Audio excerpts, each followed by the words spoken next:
Gennevilloises et Gennevilloises, je dois dire que je suis fier de vous, vous toutes ici et tous ici présents dans votre diversité pour vous opposer au génocide qui a cours aujourd'hui en Palestine. Bravo à vous, c'est une grande fierté. Comme je suis fier aussi que nous ayons notre députée Elsa Fossillon qui a recréé avec d'autres députés le groupe parlementaire France-Palestine qui n'existait pas à l'Assemblée nationale et qui a été recréé dans la période. Je suis fier de vous et vous êtes l'honneur de la France.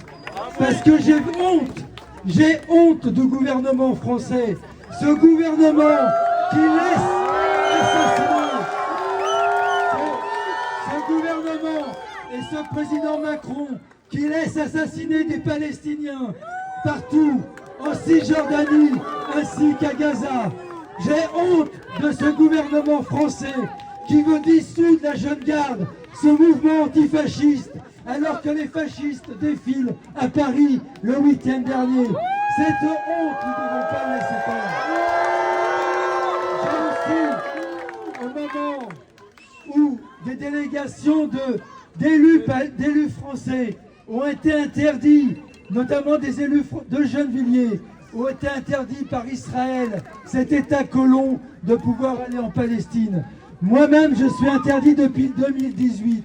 Ce qu'ils interdisent, c'est qu'ils ont peur quand ils interdisent. Ils ont peur de nous, ils nous traitent parfois de terroristes.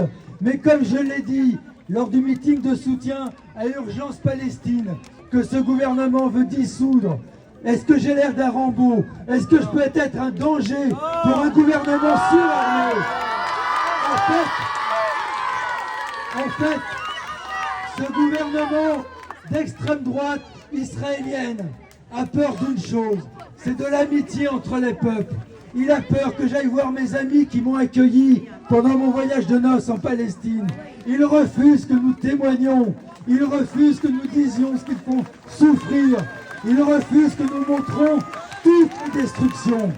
Ce gouvernement dit israélien d'extrême droite, colonisateur, dit qu'il veut se battre contre le Hamas, mais il se bat contre tout un peuple.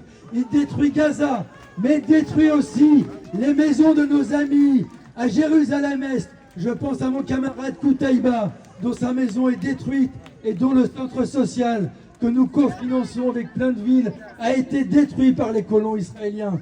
Je pense aux agriculteurs palestiniens en Cisjordanie, dont les oliviers sont détruits et brûlés.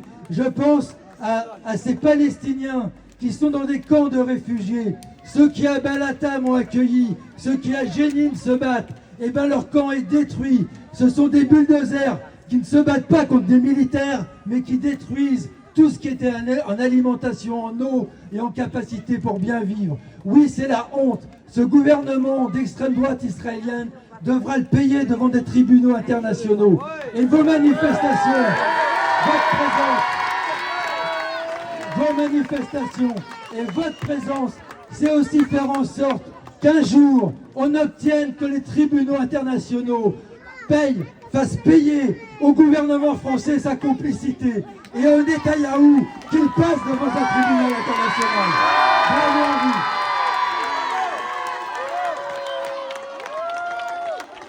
Viva, viva Palestina! Alors je donne